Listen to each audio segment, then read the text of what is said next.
नमस्कार, बहुत स्वागत है आप सभी का। मैं हूं शिवांगी द्विवेदी आपके साथ। आज वर्ल्ड किडनी डे है और आज के दिन हमारे साथ स्टूडियो में खास मेहमान मौजूद हैं ये बताने के लिए कि अपनी किडनी का ख्याल कैसे रखें, किडनी किस तरीके से काम करती है और किडनी क्यों है महत्वपूर्ण। इन सभी बातों का, इन सभी सवालों का जवाब जानने के लिए हमारे साथ हमारी खास मेहमान डॉक्टर अनुजा पोरवाल मौजूद है। बहुत स्वागत है। ये डायरेक्टर हैं nephrology and renal transplant medicine, Fortis hospital, Noida. बहुत स्वागत है मैम आपका। Thank you Shivangi. हम शुरुआत करेंगे और सबसे पहले मेरा सवाल आपसे यही रहेगा कि हमारी किडनी कितनी ज़्यादा महत्वपूर्ण है, क्यों ज़रूरी है, किस तरीके से हमारे शरीर में काम करती है। ये बहुत अच्छा सवाल है। आज अगर हम किडनी हेल्थ के बारे में बात करने के लिए इकट्ठे हुए हैं तो हमें ये पहले समझना ज़रूरी है कि हमारे शरीर में किडनी क्या काम करती है। ये हमारे शरीर का एक बहुत इम्पॉर्टेंट वाइटल ऑर्गन है। दो किडनी बीन के शेप के आकार की होती है, कुछ 8 to 10 सेंटीमीटर बड़ी, आपकी स्पाइनल कॉर्ड के दोनों तरफ नीचे की तरफ सिचुएटेड होती है, रिब केज के नीचे सिचुएटेड है। किडनी में यूरिन का फॉर्मेशन होता है। वो यूरिन दो पतली ट्यूब्स जिन्हें हम यूरेटर कहते हैं, उसके थ्रू वो यूरिन ब्लैडर में कलेक्ट होता है एंड यूरेथ्रा के थ्रू वो ब्लैडर से यूरिन पास हो जाता है। किडनी हमारे शरीर का एक एक्सक्रीटरी ऑर्गन है, लेकिन ये केवल एक्सक्रीटरी ऑर्गन नहीं है। इसके साथ साथ इसके बहुत सारे सिंथेटिक फंक्शंस भी हैं जो हमारे शरीर के बहुत सारे इम्पॉर्टेंट फंक्शंस को रेगुलेट करते हैं और उसकी ऑप्टिमम हेल्थ को मेंटेन करने में मदद करते हैं। हमारे शरीर में लगातार फ्लूइड, बहुत सारे टॉक्सिन्स और वेस्ट प्रोडक्ट बनते रहते हैं जो हमारी बॉडी की रेगुलर मेटाबॉलिज्म की वजह से हमारे शरीर में लगातार प्रोड्यूस होते हैं। हमारी किडनी इस एक्सेस वाटर, सॉल्ट, टॉक्सिक और वेस्ट प्रोडक्ट को शरीर से बाहर निकालने का काम करती है। इसके साथ साथ हमारे शरीर में जो सिंथेटिक फंक्शंस की जब हम बात करते हैं तो शरीर में खून बनाने वाला हार्मोन जिसे हम एरिथ्रोपोइटिन कहते हैं, उस हार्मोन का प्रोडक्शन किडनी में होता है। जब भी पेशेंट की किडनी काम नहीं कर रही होती है उसको अनीमिया रहने लगता है, खून अच्छी तरीके से नहीं बन पाता है। हमारे ब्लड प्रेशर को रेगुलेट करने वाले बहुत सारे हार्मोन्स किडनी से रेगुलेटेड होते हैं। वो डिफरेंट जो हार्मोन्स हैं उनका एक डेलिकेट बैलेंस शरीर में रहता है और जिसकी वजह से हमारा ब्लड प्रेशर नॉर्मल रहता है। जब भी पेशेंट की किडनी प्रभावित होती है किसी खराबी की वजह से, ब्लड प्रेशर अनकंट्रोल्ड हो जाता है। इन सारे किडनी पेशेंट्स की मोस्टली पहली डायग्नोसिस ही हाई ब्लड प्रेशर की वजह से जब इवैल्यूएशन होता है तब बनती है। डॉक्टर अनुजा, ऐसे में आज हम वर्ल्ड किडनी डे मना रहे हैं। ये वर्ल्ड किडनी डे क्यों मनाया जाता है और इस साल वर्ल्ड किडनी डे का क्या थीम रखा गया है? वर्ल्ड किडनी डे को सेलिब्रेट करने का कारण सबसे बड़ा ये है कि जब भी हम किडनी की डिजीज़ेस के बारे में बात करते हैं उसकी अवेयरनेस जनरल पॉपुलेशन में बहुत कम है और किडनी की डिजीज़ेस आजकल अलार्मिंग स्पीड से बढ़ रही है। एवरी 1 in 10 इंडिविजुअल्स में किसी न किसी टाइप की किडनी की डिजीज़ प्रेजेंट है एंड बच्चे भी इसके एक्सेप्शन नहीं है। बच्चे, यंग एडोलेसेंट, यंग इंडिविजुअल, ये सभी किडनी की किसी न किसी बीमारी से लड़ रहे हैं। सो इस अलार्मिंग प्रिवेलेंस को टारगेट करने के लिए WHO का इनिशिएटिव है कि हर साल मार्च के मंथ में एक किडनी वीक सेलिब्रेट करें एंड नाउअडेज केवल किडनी वीक ही नहीं, हम पूरा एंटायर मार्च का मंथ किडनी अवेयरनेस एक्टिविटीज़ के लिए रखते हैं। किडनी डिजीज़ की अवेयरनेस को स्प्रेड करना, इस बीमारी से जो जुड़े हुए कारण हैं उनके बारे में लोगों को एजुकेट करना। इस बीमारी के बहुत सारे रिस्क फैक्टर्स हैं जिनकी अगर जानकारी पेशेंट और उनके परिवार वाले लोगों को होगी तो वो उन रिस्क फैक्टर्स को टाइमली मॉडिफाई कर सकते हैं। इन दैट सिचुएशन बीमारी के होने की जो अकरेंस है हम उसको रिड्यूस कर सकते हैं। इसके साथ साथ किडनी की बीमारी के बारे में बहुत सारे मिथ हैं जो नॉट ओनली कि जनरल पॉपुलेशन के मन में है, पूरी कम्युनिटी में एंड बहुत लेवल पे प्रोफेशनल्स के मन में भी है कि किडनी की बीमारी नॉट ट्रीटेबल है। ठीक है, इसमें थोड़ा सा ट्रुथ है कि ये लार्जली इरिवर्सिबल है, लेकिन यदि हम किडनी की बीमारी को अर्ली डायग्नोज करते हैं, अर्ली डिटेक्शन हो जाता है, टाइमली इंटरवेंशन करते हैं, तो हम इन पेशेंट्स की किडनी की लाइफ को लंबा करने के लिए बहुत कुछ कर सकते हैं।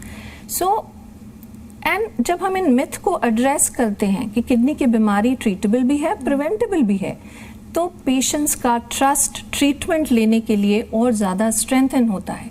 एंड दैट इज़ हाउ हम इस बीमारी को मैनेज भी कर पाएंगे और कंट्रोल भी कर पाएंगे।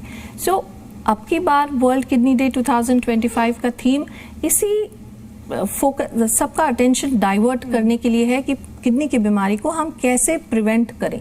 जो प्रिवेंटिव एस्पेक्ट हैं उन पे फोकस करने के लिए वर्ल्ड किडनी डे 2025 का फोकस है। नो डाउट, अगर आप जल्द से जल्द डायग्नोसिस करते हैं तो उतनी जल्दी उपचार भी हो सकता है। आपने अर्ली किडनी डिसीजेस की बात की डॉक्टर अनुजा, तो ऐसे में अब यहाँ सवाल है कि क्या वो सिम्टम्स है, कई बार हम अनदेखा कर देते हैं सिम्टम्स को। तमाम सिम्टम्स हमारी बॉडी हमें दे रही होती है, सिग्नल्स दे रही होती है, लेकिन उसके बावजूद कई बार ऐसा होता है कि हम उन सिम्टम्स को अनदेखा कर देते हैं। कौन से हैं वो सिम्टम्स और किन बातों का ध्यान रखना चाहिए? क्या अलार्मिंग सिम्टम्स हैं कि वो अर्ली किडनी डिजीज के साइंस हो सकते हैं? ये बहुत अच्छा सवाल है Shivangi, because this is the first step to diagnose kidney disease. देखिए, किडनी की बीमारी के सिम्टम्स एक तो नॉन स्पेसिफिक होते हैं और वो उस स्टेज में आते हैं जब किडनी की बीमारी ऑलरेडी एडवांस हो चुकी होती है। किडनी की बीमारी का फिर भी इसके कुछ सटल साइंस होते हैं, सिम्टम्स होते हैं, जिनके बारे में मैं आपको बताऊंगी। किडनी की बीमारी का सबसे सटल एंड इम्पॉर्टेंट साइन है कि शरीर में थकान का बना रहना, एंड वो थकान जो कि अनएक्सप्लेन्ड है। पेशेंट कंप्लेन करता है कि मुझे बिल्कुल एनर्जी लेवल अपना बहुत ही लो हो गया है, मुझे बिल्कुल एनर्जी फील नहीं होती, मुझे कुछ काम करने का मन नहीं करता, ईजी फटीगेबिलिटी, बहुत जल्दी थक जाता हूँ। इसके साथ साथ मेंटल कन्फ्यूजन, पेशेंट अपने काम में फोकस नहीं कर पाता है, कहता है मुझे हर समय लगता है कि मेरा, जिसे हम कहते हैं ब्रेन फॉग, वो अपने काम को कॉन्सेंट्रेट करके नहीं कर पाता है, किसी चीज़ों को रिकॉल करने की कोशिश करता है, they are not able to recall. This is another most important and very subtle sign. इसके साथ साथ भूख का ना लगना, लगातार नौशिया, जिसे कहते हैं कि जी मिचलाते रहना, आपकी भूख का कम हो जाना या बिल्कुल खाने का दिल नहीं करना, ये भी एक बहुत इम्पॉर्टेंट सिम्टम है जो किडनी के पेशेंट्स को आता है। इसके साथ आपके हाथों पैरों में सूजन आ जाना, चेहरे पर सूजन का होना, that too early morning hours में पेशेंट को अपना चेहरा सूजा हुआ लगता है, ये किडनी की बीमारी का एक बहुत इंपॉर्टेंट साइन है। आपके यूरिन करने के पैटर्न का चेंज हो जाना, कई बार पेशेंट्स को रात के समय वो नोटिस करते हैं कि पहले तो मैं केवल दिन में यूरिन जाता था, रात में सिर्फ एक बार उठता था, अब मुझे रात में 3 से 4 बार यूरिन करने जाना पड़ता है, या फिर यूरिन की क्वांटिटी का कम होना, that is also a symptom of kidney disease. इसके साथ साथ इस पेशेंट की नींद का डिस्टर्ब हो जाना, उसको स्किन का ड्राई और इची रहना, या ब्लड प्रेशर का सडनली बहुत बढ़ जाना, ये सारे कुछ साइंस हैं जो किडनी की बीमारी को इंडिकेट करते हैं। इसके अलावा 2 बहुत सटल साइन हैं जो आज के पर्सपेक्टिव में बहुत इंपॉर्टेंट हैं। किसी भी बच्चे या यंग पेशेंट को कभी भी इंसिडेंटली या एक्सीडेंटली, जब भी कभी हाई ब्लड प्रेशर की प्रेजेंस है, ऐसे बच्चों को, यंग या एडोलेसेंट को हमें किडनी फंक्शन टेस्ट ज़रूर एडवाइस करने हैं और उन्हें कराने हैं, क्योंकि 95% ऑफ द टाइम ये किडनी की बीमारी से जुड़े हुए होते हैं।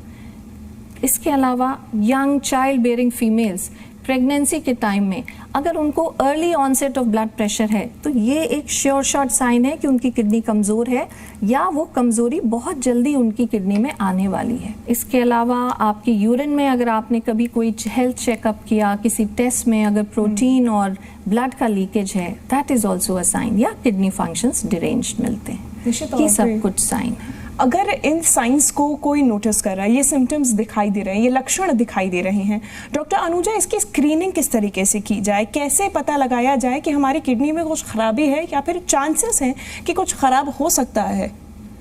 देखिए, एक तो जो भी इंडिविजुअल्स हैं, सबको पहले हमारे देश में ये बोलते थे कि more than 50 years of age पर एवरी ईयर सबको हेल्थ चेक्स करने चाहिए, बट नाउ डेज ये टाइम थोड़ा अर्ली हो गया है, बिकॉज लाइफस्टाइल रिलेटेड डिजीज़ेस की वजह से अब हम लोग बोलते हैं कि every beyond 40 years, every 6 months आपको अपने रेगुलर चेक्स, हेल्थ चेक करने चाहिए। उसमें एक टेस्ट कहते हैं, अगर इसमें यूरिया या क्रिएटिनिन बढ़ा हुआ है या कोई सोडियम या पोटाशियम या कोई भी इलेक्ट्रोलाइट की एबनॉर्मेलिटी आप नोट करते हैं तो आप नेफ्रोलॉजिस्ट को कंसल्ट करें। इसके साथ साथ सिंपल एक जो यूरिन टेस्ट है, अगर इसमें ब्लड आ रहा है या उसमें प्रोटीन लॉस हो रहा है, ये एक श्योर शॉट साइन है कि आपकी किडनी में किसी तरीके का इन्वॉल्वमेंट है। कई बार आजकल जो पेशेंट जिनमें अभी हम लोग रिस्क फैक्टर्स की बात भी आगे करेंगे, जिन इंडिविजुअल को किडनी डिजीज के होने के रिस्क फैक्टर्स प्रेजेंट हैं, ऐसे पेशेंट्स को अपने टेस्ट और फ्रिक्वेंटली करने चाहिए। इसके अलावा अल्ट्रासाउंड कोई भी इंडिविजुअल कभी पेन एब्डोमेन या कोई और तकलीफ के लिए आपने किया और उसमें अगर किडनी के साइज में कोई एबनॉर्मेलिटी है, किडनी के स्ट्रक्चर में कोई एबनॉर्मेलिटी है, तो आपको तुरंत नेफ्रोलॉजिस्ट को मिलना चाहिए। कुछ एडवांस टेस्ट भी होते हैं, इसके बाद हम लोग वो टेस्ट प्लान करते हैं, जैसे कुछ इम्यूनोलॉजिकल मार्कर्स होते हैं, कई बार किडनी की बायोप्सी भी करते हैं। इस तरीके के बहुत सारे और ब्लड टेस्ट होते हैं, बट वो लेटर स्टेजेस में होते हैं। बिगनिंग में ये जो 3 टेस्ट हैं, kidney function test, urine routine and ultrasound, इससे आपको फेयर आइडिया मिलेगा कि आपकी किडनी हेल्थ कैसी है। अगर इन सभी स्क्रीनिंग टेस्ट के माध्यम से कोई आपकी किडनी डिजीज डायग्नोस होती है या फिर किडनी में कुछ अबनॉर्मलिटी डायग्नोस होती है डॉक्टर अनुजा, तो फिर उसका इलाज कैसे किया जाए? क्या आगे का प्रोसेस होगा? इलाज कितना मुश्किल या कितना आसान रहेगा?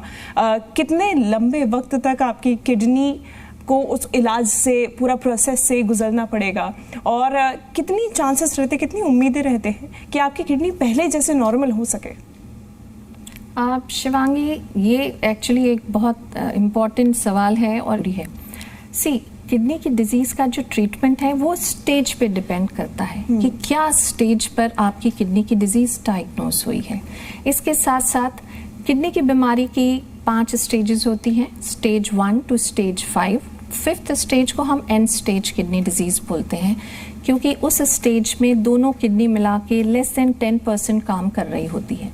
So depending on the stage of the disease, इसके साथ साथ किस कारण की वजह से हमने किडनी की बीमारी उस पेशेंट को हुई है, वो अंडरलाइंग डिजीज़, उसका ट्रीटमेंट प्लस कुछ मेडिकेशंस, इनके थ्रू हम इन पेशेंट्स को ट्रीट करते हैं। जब भी कभी ट्रीटमेंट होता है, ट्रीटमेंट यूजुअली लंबा होता है, पेशेंट को उसमें अपने ट्रीटमेंट और अपने रेगुलर फॉलोअप्स को कंप्लाई करना चाहिए। यदि किडनी की डिजीज़ अर्ली स्टेजेस में डायग्नोस होती है, डिजीज़ को प्रोग्रेशन को डिले कर सकते हैं, जिससे कि किडनी की लाइफ लंबी हो जाए और वो एंड स्टेज किडनी डिजीज़ तक ना पहुंच पाए। ये हम करते हैं। कुछ डाइटरी मॉडिफिकेशंस एडवाइस करते हैं पेशेंट को, कुछ मेडिकेशंस एडवाइस करते हैं, एंड इसके साथ साथ पेशेंट को हेल्दी लाइफस्टाइल के लिए भी एनकरेज करते हैं और अपने ट्रीटमेंट से एडहेयर करने के लिए भी बोलते हैं। अगर आपके पेशेंट को दोनों किडनी 90% डैमेज हो चुकी है, केवल 10% काम कर रही है, in that stages there are only 2 type of treatment which is possible. One is lifelong dialysis, another is kidney transplant. तो ये 2 तरीके हैं जो आपने बताया कि ट्रीटमेंट के लिए उन 2 तरीकों को अपनाया जा सकता है, लेकिन बिल्कुल एंड स्टेज में। इससे पहले आपसे जानना चाहेंगे, आपने लाइफस्टाइल चेंजेस की बात की डॉक्टर अनुजा, कि लाइफस्टाइल चेंजेस करने से भी प्रिवेंट किया जा सकता है। तो अगर कोई किडनी पेशेंट है तो क्या कुछ लाइफस्टाइल में अपने बदलाव करने की उसे ज़रूरत है ताकि उसकी किडनी की जो हेल्थ है वो बेटर हो सके या फिर और ज़्यादा ना बिगड़े? शिवांगी, इस क्वेश्चन का आंसर देने से पहले मैं किडनी के लिए जो इम्पॉर्टेंट कॉजेज़ हैं, जो किडनी की खराबी के मुख्य कारण हैं, उनके बारे में कुछ बात करना चाहूँगी। किडनी की खराब होने के सबसे इम्पॉर्टेंट कारण है डायबिटीज़ और ब्लड प्रेशर। इसके साथ साथ कुछ ऑटो इम्यून डिसऑर्डर्स होते हैं जिसमें किडनी का इन्वॉल्वमेंट होता है। ये मल्टी सिस्टम डिसऑर्डर होते हैं, जैसे ल्यूपस नेफ्राइटिस, रूमेटॉइड आर्थराइटिस, इन सब में किडनी का सेकेंडरी इन्वॉल्वमेंट होता है। हमारे देश में मैल न्यूट्रिशन एंड जो यंग हेल्थ है, यंग फीमेल हेल्थ है, वो बहुत ज़्यादा कॉम्प्रोमाइज्ड होती है due to poverty, poor socio economic status. तो इन सब की वजह से बर्थ डिफेक्ट्स के जो प्रिविलेंस है वो बहुत हाई है। सो ये एक बहुत इम्पॉर्टेंट कारण है जिससे कि बच्चों में किडनी या यूरिनरी ट्रैक्ट का फॉर्मेशन ही डिफेक्टिव हुआ है। लेटर ऑन जब वो बड़े होते हैं तो उनकी किडनी खराब होने लगती है। इसके साथ साथ किसी पेशेंट जिसको बार बार शरीर में स्टोन्स बन रहे हैं, रेकरेंट स्टोन डिजीजेज, या बहुत सारी हेरिडिटरी डिजीजेस होती हैं जो फैमिली में रन करती हैं, जैसे आपकी पॉलीसिस्टिक किडनी डिजीज़ है, ये फैमिली में रन करती है। बहुत सारे और कनेक्टिव टिश्यू डिसऑर्डर्स या इंटरस्टिशियल नेफ्राइटिस हैं, ये भी फैमिली में रन करती हैं। तो यदि किसी पेशेंट की फैमिली में किडनी डिजीज़ की कोई हिस्ट्री है तो it makes them at risk for having kidney disease in future. So that is another risk, ये भी एक रिस्क फैक्टर है। इसके साथ साथ बहुत सारी किसी भी ओवर द काउंटर मेडिकेशंस, जैसे बहुत सारे पेन किलर्स हैं, बहुत सारे Ayurvedic homeopathic medications, slimming medications या एलोपैथिक मेडिकेशंस भी उनके साथ, जिनका इस्तेमाल पेशेंट्स बिना किसी सुपरविजन के लंबे समय से कर रहे हैं, that becomes a risk factor for kidney disease. इसके साथ साथ आपके किडनी या यूरिनरी ट्रैक्ट में कोई रुकावट है जिसकी वजह से आपकी किडनी इसके लिए, बीमारी के लिए प्रोन हो रही है। सो जिस भी पेशेंट में ये रिस्क फैक्टर्स हैं, ऐसे पेशेंट्स को इन रिस्क फैक्टर्स को कंट्रोल करना है। आजकल लाइफस्टाइल मॉडिफिकेशन किडनी की डिजीज को प्रिवेंट करने के लिए की स्टेप है, क्योंकि बहुत सारी लाइफस्टाइल रिलेटेड डिजीजेस किडनी की बीमारी के लिए रिस्क फैक्टर हैं, जैसे diabetes, blood pressure and obesity. ये सारे जो पेशेंट्स हैं इनको अपने शुगर, ब्लड प्रेशर का ध्यान रखना है। अगर इनको है तो उनको रेगुलरली अपनी मेडिकेशन लेनी है, चेकअप करना है। यदि नहीं है तो इनको रेगुलर चेकअप्स करने हैं कि इनको ये बीमारी नहीं है। अपने वेट को चेक में रखना है, ओबेसिटी या बहुत ज़्यादा वेट के बढ़ने को रोकना है। अपनी डाइट में हेल्दी न्यूट्रिशियस डाइट को कंज्यूम करना है। Healthy nutritious diet which is low in salt, which is rich in fresh fruits and vegetables. Fat का कंटेंट, सैचुरेटेड फैट, घी, बटर, इसको रिड्यूस करना है। इसके साथ साथ आपको processed junk foods, canned food, preservative वाले फूड्स, इनको अवॉइड करना है। रेगुलर स्लीप 6 to 8 आवर्स की स्लीप टारगेट करना है, preferably in the night hours. अपने दिन में कम से कम 10 से 12 ग्लास पानी को कंज्यूम करना है। स्मोकिंग को बिल्कुल छोड़ देना है। अल्कोहल को भी मॉडरेशन में रखना है या कम से कम इस्तेमाल करना है। अपनी हार्ट की अगर कोई प्रॉब्लम है तो कार्डियक मेडिकेशंस को लेते रहना है। रेगुलर एक्सरसाइज, आजकल हेक्टिक वर्क शेड्यूल की वजह से जो भी यंग पॉपुलेशन है उनका ज़्यादातर टाइम सिटिंग ऑन टेबल बैठ के काम करने का है। दे वर्क फॉर 10 से 12 घंटे तक काम करते रहते हैं। सो उसके बाद शरीर थक जाता है। बट वॉक और एक्सरसाइज हमें दूसरे तरीके से इम्पॉर्टेंट है हमारे लिए, इसलिए अपनी लाइफस्टाइल में एटलीस्ट 20 से 25 मिनट की रेगुलर एक्सरसाइज को इंक्लूड करें, at least 5 days in a week. ये सारे ओवर द काउंटर मेडिकेशंस को अवॉइड करें। और जो भी दवा लें वो अपने डॉक्टर्स की सलाह से लें। ये सारे कुछ हेल्थ टिप्स हैं जो लाइफस्टाइल चेंजेस करने के बाद अगर इन टिप्स को फॉलो करता है पेशेंट तो किडनी की बीमारी से बच सकता है। निश्चित तौर पे। डॉक्टर अनुजा, अभी आपने जिक्र किया था कि अगर अल्टीमेट ट्रीटमेंट ऑप्शन देखा जाए तो डायलिसिस और किडनी ट्रांसप्लांटेशन है। इन दोनों के बीच में फ़र्क क्या है और दोनों के क्या, अगर आप बॉडी पे इसका असर प्रभाव देखें तो क्या रहता है? शिवांगी, डायलिसिस और किडनी ट्रांसप्लांट दोनों में क्या डिफरेंस है, इसके लिए फंडामेंटल्स की बात कर रहे हैं। डायलिसिस एक मशीन के द्वारा जो शरीर से टॉक्सिन्स किडनी नहीं निकाल पा रही है उनको साफ करने का एक प्रोसेस है। मैंने बताया कि किडनी के कुछ एक्सक्रीटरी फंक्शन है, कुछ सिंथेटिक फंक्शन है। किडनी शरीर में 24 घंटे 7 दिन काम करती है और डायलिसिस की मशीन से आप खून को साफ केवल हफ्ते में 2 या 3 बार करते हैं। ये जो 2 या 3 बार का सेशन है ये 4 आवर्स का सेशन होता है, नॉर्मली 4 to 5 आवर्स का। ये जो क्लीनिंग हम शरीर की कर रहे हैं ये इनअफेक्टिव क्लीनिंग है। डायलिसिस का पेशेंट हमेशा पेशेंट रहता है, वो अपने जो भी सिंथेटिक फंक्शंस हैं उनको रिप्लेस हम नहीं कर पाता है, इसलिए उसको एवरी डे 10 से 12 मेडिकेशंस खानी पड़ती हैं। इसके साथ साथ बहुत सारे हार्मोनल सप्लीमेंट्स और अदर मेडिकेशंस, क्योंकि किडनी काम नहीं कर रही है, किडनी का केवल जो सफाई नहीं कर पा रही है, हम उस फंक्शन को रिप्लेस कर रहे हैं, तो उसको ये सारी मेडिकेशंस हार्मोनल सप्लीमेंट लेने पड़ते हैं। डाइटरी रिस्ट्रिक्शन, अगर किडनी पेशेंट्स की डाइट के बारे में बात करें तो ये मोस्ट रिस्ट्रिक्टिव डाइट है। इन पेशेंट्स को life long dietary restriction follow करना पड़ता है डायलिसिस पेशेंट्स को। एंड पानी का रिस्ट्रिक्शन जो कि बहुत ज़्यादा पेनफुल है, दिन में they are allowed to take only 800 ml से 1 लीटर ऑफ वाटर इनटेक। आप अगर हम ट्रांसप्लांट की बात करें तो ट्रांसप्लांट की जब बात करते हैं तो शरीर में हम किसी दूसरे के शरीर से एक किडनी हमारे शरीर में लाके लगा देते हैं। ये किडनी शरीर के सारे फंक्शंस को टेक ओवर कर लेती है, synthetic as well as excretory function. इसके साथ साथ वो शरीर का हार्मोनल बैलेंस, शरीर का blood pressure control, water and electrolyte, acid base balance, सब कुछ एक नॉर्मल किडनी की तरह काम करने की वजह से शरीर के सारे फंक्शंस को नॉर्मल कर देती है। ट्रांसप्लांट पेशेंट को कोई डाइटरी रिस्ट्रिक्शंस नहीं होते हैं। इन पेशेंट्स को लाइफ लॉन्ग ट्रांसप्लांट की मेडिकेशंस लेनी पड़ती हैं। इन्हें हम ट्रांसप्लांट इम्यूनोसप्रेशन कहते हैं। ये इम्यूनोसप्रेशन इनके लिए लाइफ सेविंग है, क्योंकि किडनी जो किसी और के शरीर से हमने लेकर पेशेंट के शरीर में ट्रांसप्लांट की है, हमारा शरीर उसे, पेशेंट का शरीर उसे रिजेक्ट करने की कोशिश करता है, तो उस किडनी को शरीर में मेंटेन करने के लिए ये इम्यूनोसप्रेशन लाइफ लॉन्ग लेना पड़ता है। एक ट्रांसप्लांट का पेशेंट, एक नई किडनी लगने के बाद उसकी लाइफ एक्सपेक्टेंसी 15 to 20 ईयर्स होती है। दैट इज सो, ये जो 15-20 साल होते हैं ये पेशेंट के परिवार के लिए बहुत इंपॉर्टेंट होते हैं, प्लस वो एक हेल्दी लाइफ जी रहा होता है। इसके साथ एक बहुत इंपॉर्टेंट क्वेश्चन है कि डायलिसिस वाले जो यंग पेशेंट होते हैं उनकी फैमिली लाइफ बहुत कॉम्प्रोमाइज हो जाती है।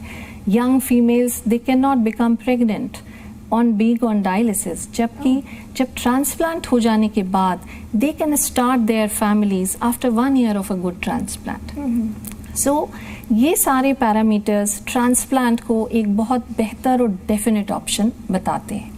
डॉक्टर अनुजा, इसके बावजूद भी कई दफ़ा हम देखते हैं कई पेशेंट्स की बॉडी या फिर किडनी की बात करें तो नहीं सर्वाइव कर पाती है। किडनी फेलियर एक ऐसा टर्म है जो हमने अमूमन देखा है, सुना है। ये क्यों होता है किडनी फेलियर, कैसे होता है, और क्या इसके लिए कोई प्रिकॉशन है जो कि पहले से लिया जा सकता है? क्योंकि डायग्नोसिस तो हो ही जाता है पहले कि आपकी किडनी एट रिस्क है, लेकिन किडनी फेलियर से कैसे बचाएं? देखिए, किडनी जब आपकी रिस्क पर होती है उस समय क्या होता है, ये सारे जो रिस्क फैक्टर्स हैं ये धीरे धीरे करके किडनी के फंक्शन को ख़त्म करते जाते हैं। जो हम किडनी फेलियर की बात करते हैं वो CKD होती है, क्रॉनिक किडनी डिजीज़। 2 तरीके के किडनी फेलियर होते हैं।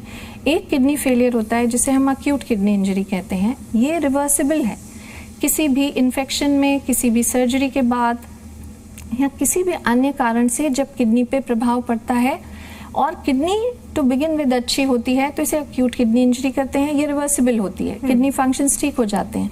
जैसे आपने देखा होगा कि डेंगू में बहुत सारे पेशेंट्स की किडनी खराब होती है, डायलिसिस तक की स्थिति आती है, बट उसके बाद जैसे जैसे पेशेंट ठीक होता है वो ठीक हो जाते हैं। कोविड में कितने पेशेंट्स को किडनी इन्वॉल्वमेंट हुआ, बट ये सारे अक्यूट कॉजेज हैं। इन्फेक्शन कंट्रोल होता है, किडनी फंक्शंस बेटर हो जाते हैं। ये जो किडनी फेलियर जिसको हम बोलते हैं वो ये कारण होते हैं जैसे diabetes, blood pressure, auto immune diseases, ये धीरे धीरे करके किडनी के फंक्शंस को ख़राब करते हैं।